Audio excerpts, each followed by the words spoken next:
এইসব কথা চট করে বলা যায় পল্টু? যেটুকু দেখেছিস সেটুকু তো আসলে শুরুর ছোট্ট ঝলক মাত্র। কাল মরা বটতলায় আড্ডায় বসে বলবো সব। কাল নয় খুড়ো, এখনই বলো। ছোট করে হলেও কিছুটা বলো, আমাদের বুকের মধ্যে তো আগুন জ্বলছে। গল্প করতে করতে সবাই বাড়ির পথে রওনা দিয়েছিল ঠিকই, কিন্তু ন্যাপা আর পল্টুর মনটা একেবারে অস্থির। নদীর মধ্যে যা ঘটেছে তার ব্যাখ্যা তারা কিছুতেই খুঁজে পাচ্ছে না।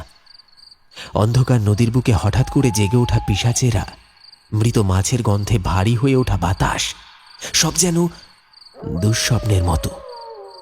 তিনজনেই হাঁটতে শুরু করেছে তখনই।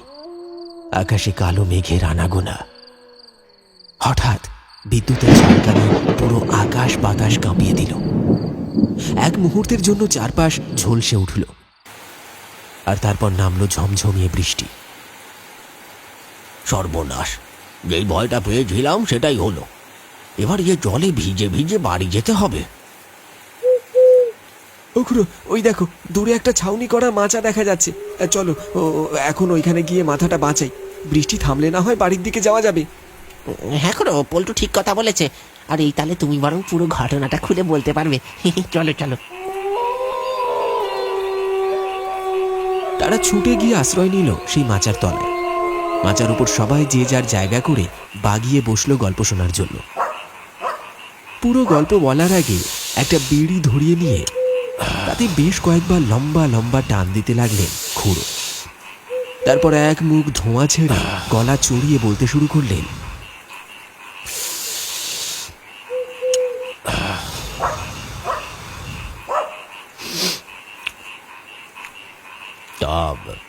আজ থেকে ৩০-৩৫ বছর আগেকার কথা।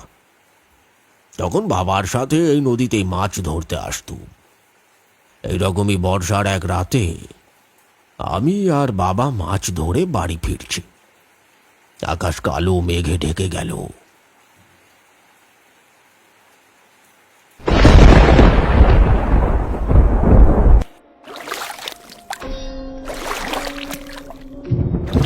ও বাবা, ওই দেখো আকাশে যে কালো মেঘ ঢেকে গেছে, প্রচন্ড বিদ্যুৎ চমকাচ্ছে।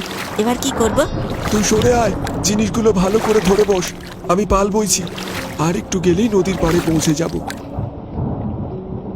তারপর বাবা পাল টানতে লাগলো। আমি নৌকার উপর বসে মাছের হাড়ি, জাল আর অন্যান্য জিনিসগুলো ধরে বসে আছি।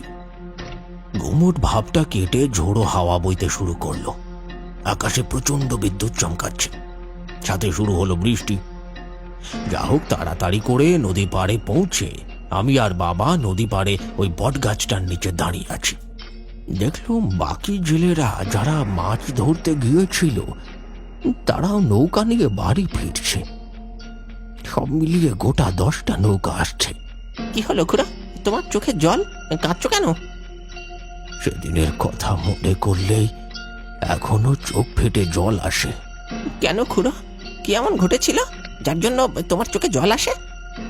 তারপর দেখলাম চারিদিক কাঁপিয়ে পরপর বজ্রাঘাত করতে শুরু করলো। যেন অকাল মরণের খেলা শুরু হলো।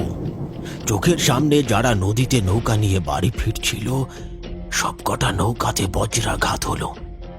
নিমিষের মধ্যে নৌকাগুলো দাউ দাউ করে জ্বলে উঠল। আর তারপর নদীর জলে নৌকাগুলো ডুবে গেল। তাদের মৃত শরীরটাও দেখতে পাওয়া গেল না। খুড়ো, বৃষ্টি থামতে কেউ জলে জাল ফেলেনি? তাহলে তো শরীরগুলো পাওয়া যেত। সে চেষ্টা করা হয়েছিল।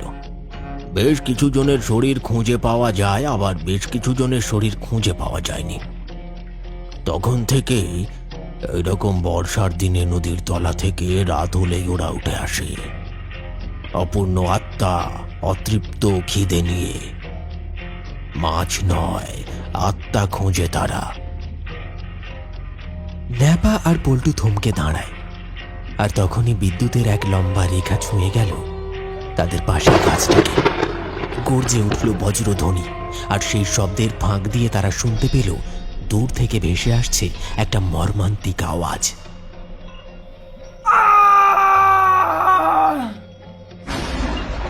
ও খুড়ো, এটা আবার কার আওয়াজ? আবার কেউ মরলো নাকি বজ্রাঘাত পড়ে? হ্যাঁ, তাই তো মনে হচ্ছে, কিন্তু শব্দটা কোন দিক থেকে এলো বলতো? ওই দিক থেকে এলো, যাবে নাকি? আমার সঙ্গে আয়। তারা মাচা থেকে নামতে যাবে, ঠিক সেই মুহূর্তে সবাই ঘুরে তাকালো মাচার উল্টো দিকে। ঝোড়ঝাড় পেরিয়ে দূরে একটা বড় গাছের দড়ির পাশে কেউ একজন দাঁড়িয়ে আছে। গা ছমছমে অন্ধকারে স্পষ্টভাবে মুখটা বোঝা যাচ্ছে না, কিন্তু তার অবয়বটা স্পষ্ট দেখা যাচ্ছে। একটা লম্বাটে ছায়াময় চেহারা, দাঁড়িয়ে আছে একদম নিশ্চল, যেন এক পাথরের মূর্তি। দূরে কে একজন দাঁড়িয়ে আছে না? কিরে পল্টু, দেখতে পাচ্ছিস? হ্যাঁ গো খুড়ো, তাই তো, ওই তো কে একজন দাঁড়িয়ে আছে। দাঁড়া দাঁড়া তোরা, আমি দেখছি। এই এই কে ওইখানে দাঁড়িয়ে? চারিদিকে তখন থমথমে নীরবতা, শুধু ঝিঁঝি পোকার একটানা ডাক। কেউ কোনো শব্দ করছে না। তারা হা করে তাকিয়ে আছে সেই অচেনা ছায়া মূর্তির দিকে। কে হতে পারে? কেন দাঁড়িয়ে আছে ওখানে? তাদের বুকের ভেতরটায় ধক ধক করছে, যেন কোনো অজানা অশরীরী শক্তি ঠিক ওখানেই লুকিয়ে আছে। ন্যাপা বলে উঠল, ওখরো, দেখে তো মনে হচ্ছে ওই ওই পাড়ার ভোম্বল। ও এত রাতে এইখানে কি করছে? আমারও তাই মনে হচ্ছে, কিন্তু ও বেটা ওইখানে দাঁড়িয়ে কি করছে? এখানেই থাম তোরা, ওইদিকে এক পাও যাবি না। ব্যাপারটা ভালো করে বুঝতে দে আমায়। খুড়োর মনটা কেমন যেন কুঁকড়ে উঠল। মনে হলো অচেনা কোনো বিপদ যেন ঘাড়ের উপর নিঃশ্বাস ফেলছে। ঘন অন্ধকারে চোখে কিছু স্পষ্ট দেখা না গেলেও সেই মূর্তির চোখ দুটো জল জল করে জ্বলে উঠল, ঠিক যেন হিংস্র জন্তুর মতো। এত রাতের কেউ হতে পারে? মনে মনে প্রশ্ন করেই খুড়ো এগিয়ে কিছু বলতে যাবে, এমন সময় হঠাৎ তার আগেই সেই ছায়ামূর্তি হন হন করে সামনে এগিয়ে এলো। তার গায়ের রং ফ্যাকাশে হয়ে গেছে।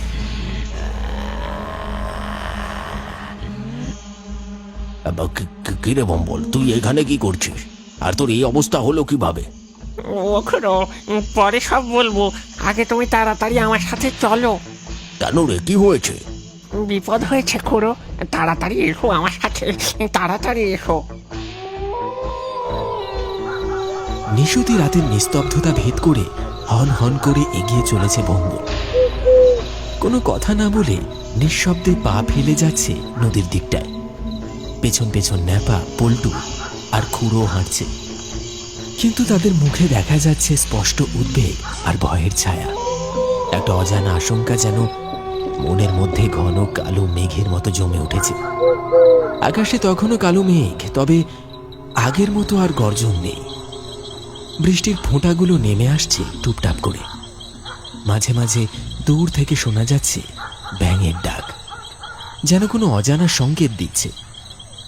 সবাই নিঃশব্দে নদীর পাড়ে এসে দাঁড়ালো, আর তারপর যা দেখল তাতে সবার চোখ কপালে। এ কি রে ভম্বল, এই সর্বনাশ কি করে হলো?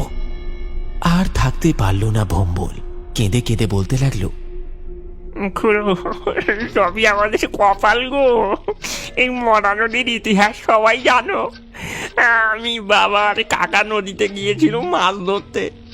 আকাশের অবস্থা খারাপ দেখে তাড়াতাড়ি বাড়ি ফিরছিলাম, কিন্তু শেষ রক্ষা হলো না। ওইসব পিশাচদের প্রকোপে আর রক্ষা হলো না। একটু আগে যে বজ্রঘাত পড়লো, তাতেই আমরা সবাই মারা গেলাম। এইসব বলছিস ভম্বল? তুই তো দিব্যি আমাদের সামনে দাঁড়িয়ে আছিস। না খুড়ো, আমি ঠিক কথা বলছি। ওই দেখো আমি আর ওই যে ওরা।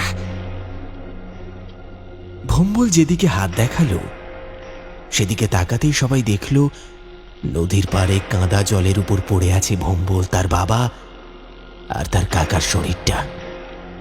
রক্ত শূন্য হয়ে গেছে তিনটে শরীর। খুড়ো, আমাদের যা হবার হয়েছে, তুমি এবার রক্ষা করো। বল ভম্বল, আমি তোদের কিভাবে সাহায্য করব? এই নদীর তলার পিশাচরা আমাদের শরীরগুলো নদীর তলায় নিয়ে যেতে চায়। তুমি আমাদের শরীরগুলো নিয়ে যাও, আমাদের শেষ কাজটা সম্পন্ন করো, তবেই আমাদের শান্তি। ভম্বলের কথা শেষ হতেই যেই না ন্যাপা, পল্টু আর খুড়ো এগোতে যাবে, ঠিক তখনই নদীর তলা থেকে প্রবল আক্রোশে চিৎকার করতে করতে বেরিয়ে আসলো সেই সব পিশাচের দল।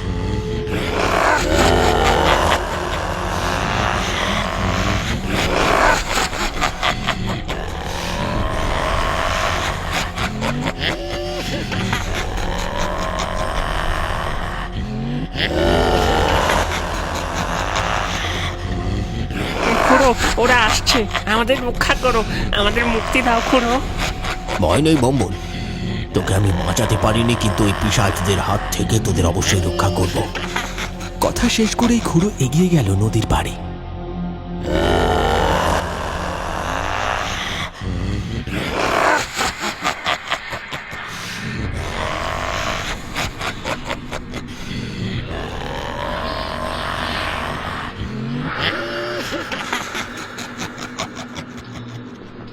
কাদা জলের উপর দাঁড়িয়ে চিৎকার করে বলতে লাগলো, দাঁড়িয়ে যা তোরা, তোদের এই জঘন্য খেলা বন্ধ কর এবার। তোদের সাথে যেটা ঘটেছে সেটা তোদের কপাল, এর পেছনে সাধারণ মানুষের কোনো হাত নেই। তোরা ফিরে যা তোরা।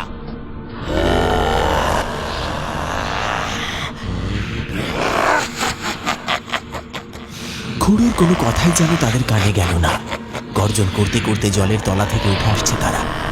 ন্যাপা আর পল্টু নদীর পাড়ে দাঁড়িয়ে সেই দৃশ্য দেখছে। আমি শেষবারের মতো বলছি, দাঁড়িয়ে যা তোরা, নয়তো পরিণাম ভালো হবে না। খুড়ো বারবার থেমে যেতে বলছেন সেই সব পিশাচদের। খুড়ো বাধা দেওয়া সেই পিশাচ খুব রেগে খুড়োর দিকে এগিয়ে আসে।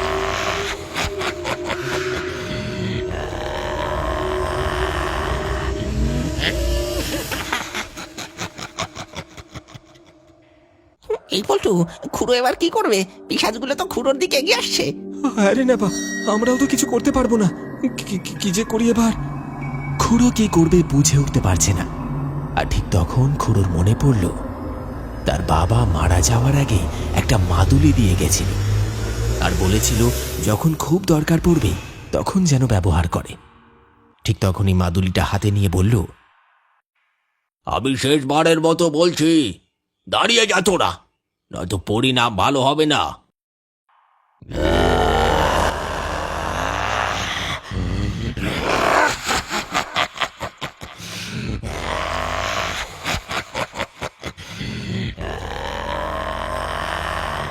বারণ করা সত্ত্বেও খুড়ো যখন দেখল সেই পিশাচ থামছে না, তখন খুড়ো মাদুলিটা ভেঙে ফেলল আর বেরিয়ে এলো খানিকটা ধুলো। সেই ধুলো ছুঁড়ে দিল পিশাচদের লক্ষ্য করে, আর সাথে সাথেই